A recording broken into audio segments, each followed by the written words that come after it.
El golpe en Bolivia tuvo una justificación religiosa.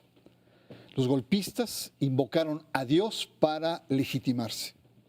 Después de 13 años de una supuesta dictadura indígena, la Biblia regresa a palacio, la Biblia regresa al poder. La religión y el golpe de Estado en Bolivia, aquí, en sacro y profano. Uno de los aspectos que más ha llamado la atención en la crisis política de Bolivia ha sido el uso de lo religioso. Janine Áñez, autoproclamada presidenta interina de Bolivia, con una gran Biblia en la mano, proclamó el regreso del cristianismo al centro de la gobernabilidad del país. La jerarquía de la Iglesia Católica se apuró para declarar en conferencia de prensa que no había golpe y llamaba a los bolivianos a la paz y preparar nuevas elecciones. Bolivia es un estado laico desde que se promulgó la nueva Constitución en 2009. La mayoría de la población es católica romana, 7.1% es evangélica y pentecostal, mientras que el 1.7% es protestante. La forma que adoptó el golpe de Estado estuvo arropado por lo religioso y por mensajes simbólicamente dirigidos para grandes sectores de la sociedad, sobre todo en la clase media.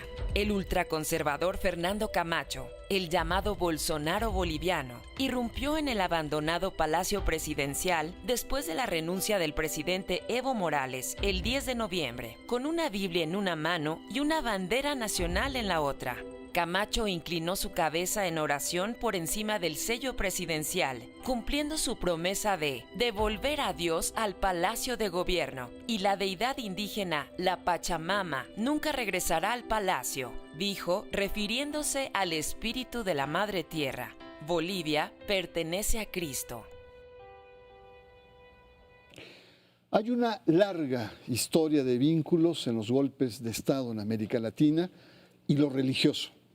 Por ejemplo, bajo la Guerra Fría, los golpes militares en Argentina, Chile, Uruguay se justificaron para restablecer una civilización occidental y cristiana frente a la amenaza del comunismo.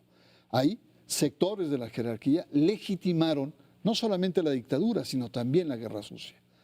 Los golpes parlamentarios. También la Iglesia Católica ha jugado un papel, por ejemplo, en Paraguay, con el derrocamiento del obispo Lugo en 2012. En 2009, en Honduras, el cardenal Maradiaga jugó un papel nefasto en la caída de Manuel Zelaya.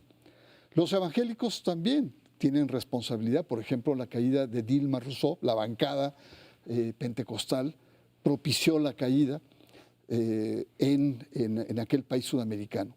En fin, hay toda una serie, bueno, qué decir de Efraín Ríos Montt en Guatemala en 1982. Es decir, hay una larga tradición. Sin embargo, el golpe de Estado en Bolivia, quizá el manejo de lo religioso ha sido de manera muy explícita.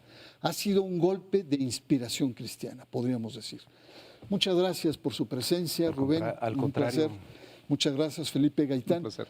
Rubén, tu experiencia de periodista, es decir, explícanos brevemente tus conclusiones. ¿Por qué hubo golpe de Estado en Bolivia? Bueno, primero te felicito que le llames golpe de Estado, porque todavía hay mucha gente que en México no acepta que haya sido golpe de Estado. Sobre todo con la represión que ha habido en las últimas semanas. Sergio Sarmiento en Televisa dijo, eso no fue un golpe de Estado. Y si fue golpe de Estado, ojalá haya más golpes de Estado. Un comentario verdaderamente miserable. Ahora, ¿por qué? Se trata de intereses, antes que lo religioso puede ser el vehículo o la manera para presentar esto, pero se trata de intereses económicos, neocoloniales, neoliberales, y en este caso no podemos olvidar lo que ya todo el mundo está hablando, de que el combustible del siglo XXI es el litio. Y tenemos que Bolivia tiene enormes cantidades de reservas de litio que se utilizan para las baterías, los carros eléctricos, etcétera. Entonces, además de eso, Evo Morales estaba resultando ser un mal ejemplo para Latinoamérica. Sin los criterios clásicos neoliberales, lograr lo que se supone que nos ofrecen los gobiernos neoliberales: crecimiento económico, el Producto Interno Bruto, bajar la pobreza, analfabetismo. Todo eso, un indígena con otros criterios, sin abandonar por completo, evidentemente, la cuestión del capitalismo, etcétera, sí logra hacer cosas que incluso otros países no hemos logrado, como México mismo, del crecimiento económico. Entonces estaban ante una situación donde era un mal ejemplo, había que abatirlo, pero sobre todo también, y con el evangelismo del vicepresidente Pence de los Estados Unidos, desde Estados Unidos hacia Bolivia, le tenían ganas desde hace mucho tiempo y se venía planeando quitar a Evo Morales, y lo hicieron de esta manera que parece un poco la revolución de colores, pero que se puede convertir en un golpe duro si es que la presidenta Áñez, autoproclamada presidenta, no logra controlar la situación y en definitiva podamos ver próximamente que los militares tomen ya abiertamente, sin hipocresías, el control absoluto del país. Muy bien, una explicación secular, podríamos decir, una explicación profana, ¿no? Sí. Y ahora vamos a la parte sacro. ¿Por qué se justifica o por qué está este uso simbólico de lo religioso detrás de este golpe de Estado? Claro, mira, una de las lecturas, y Rubén lo explicaba bastante claro, el tema político y económico que se imbrinca en el tema boliviano.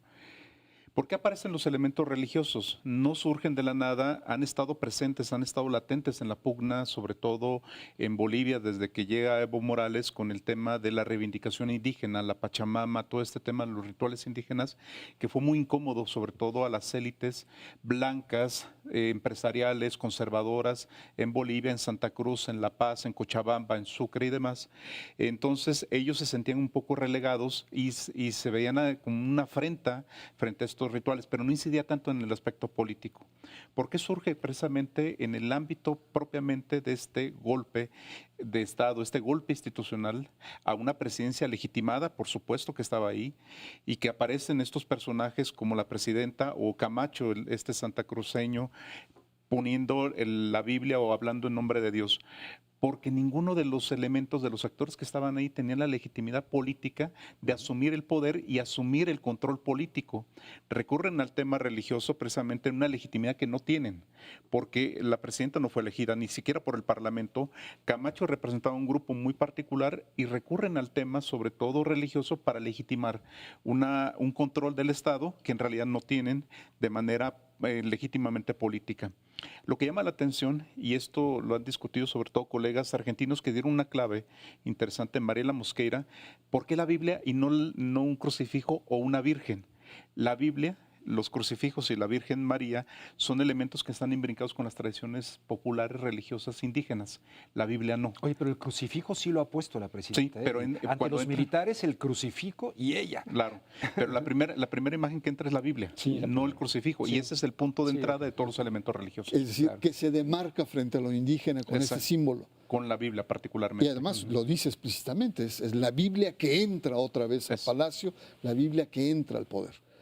Bueno, vamos a hacer un corte, regresamos en un momento y estamos analizando estos elementos religiosos que inciden o que han estado presentes en el golpe militar en Bolivia. Usted está en Sacro y Profano.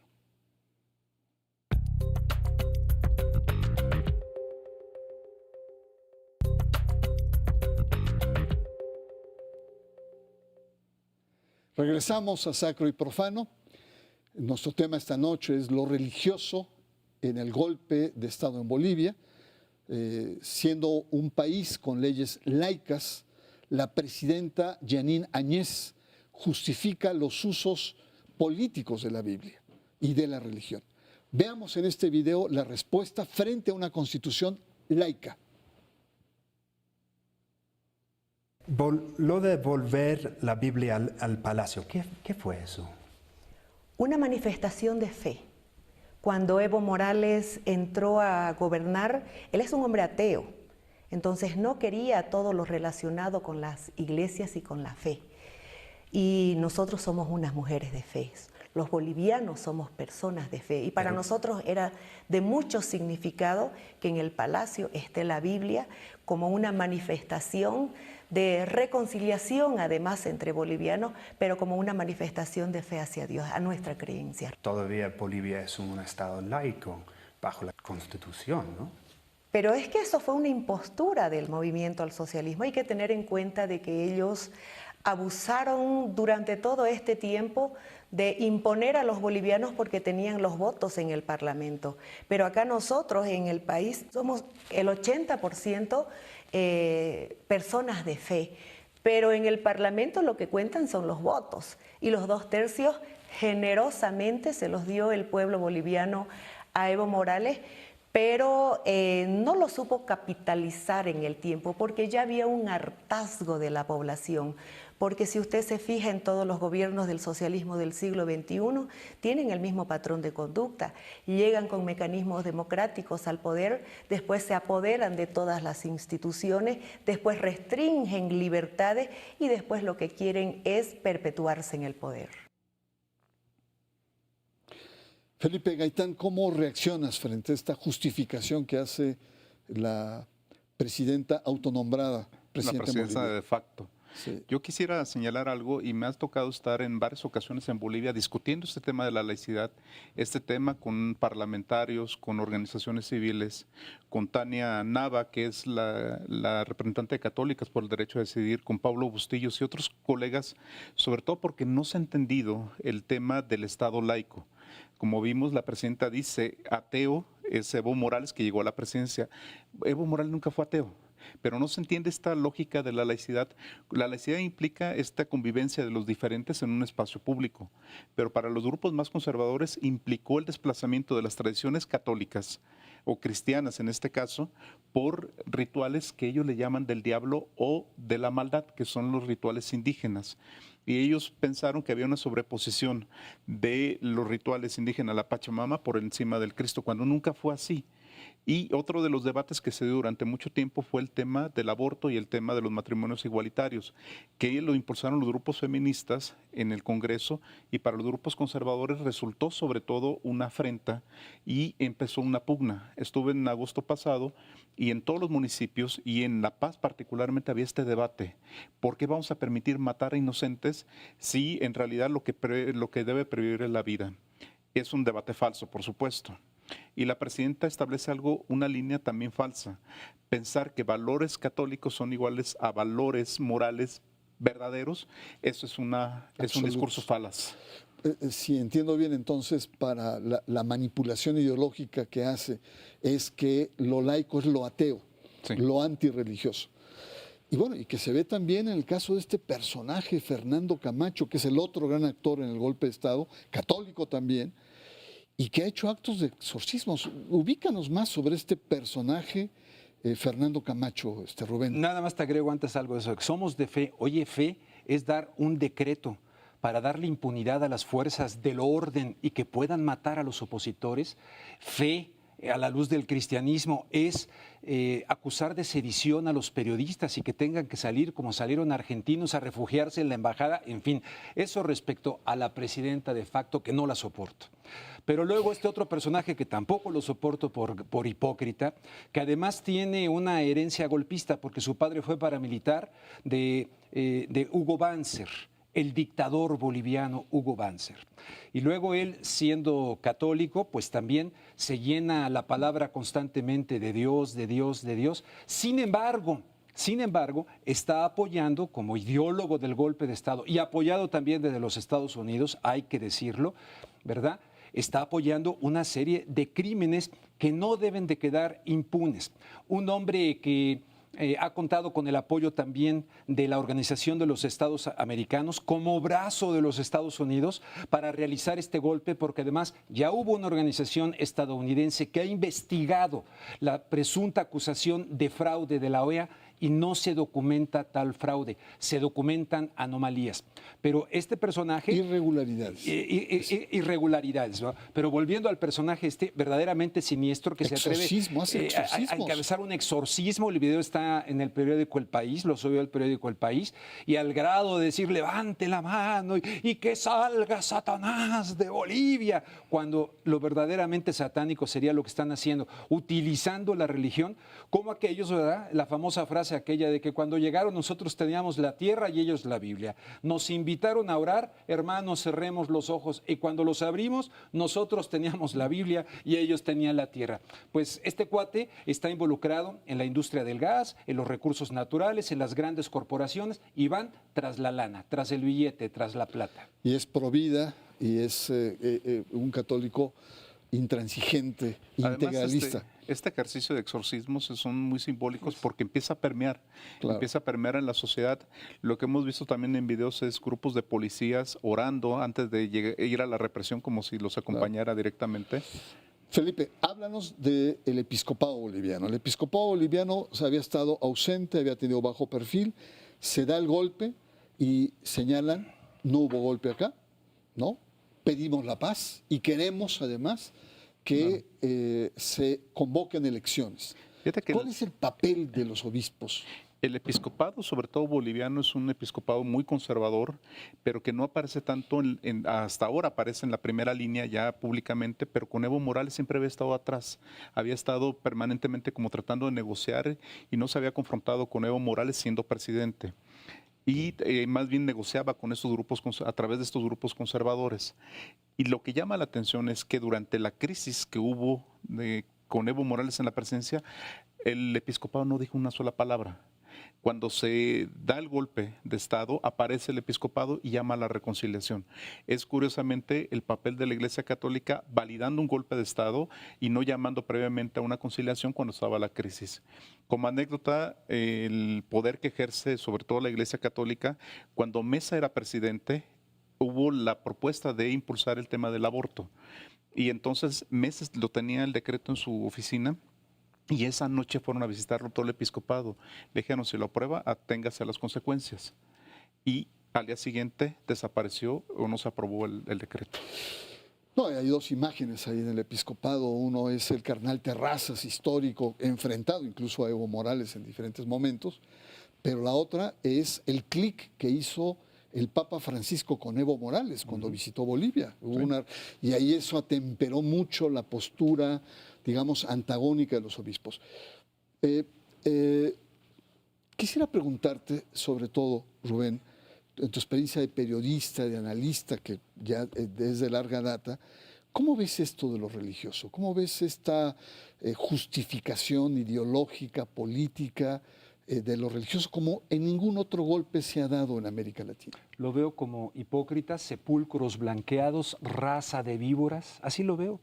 Están utilizando, hay una perversión de los textos bíblicos para utilizarlos para un fascismo o neofascismo que se está aplicando en diferentes partes de Latinoamérica, pero de manera muy específica aquí, y que viene también desde los Estados Unidos, una especie de teocracia. Ahora que están pidiendo que el impeachment para Donald Trump, si queda el vicepresidente, entonces, híjole, vamos a extrañar a Donald Trump, porque él está verdaderamente incrustado en esta etapa, en esta posición religiosa. Entonces, ¿cómo lo veo así? No lo veo sincero, y si son sinceros y de veras se las creen, pues evidentemente no tiene nada que ver con un trabajo exegético o hermenéutico del texto bíblico, de los evangelios, para poder aplicar algo así. Es una utilización completamente errónea de lo religioso. Muchas gracias. Vamos a un corte. Estamos analizando lo religioso o la utilización de lo religioso en el golpe de Estado en Bolivia. Usted está en Sacro y Profano.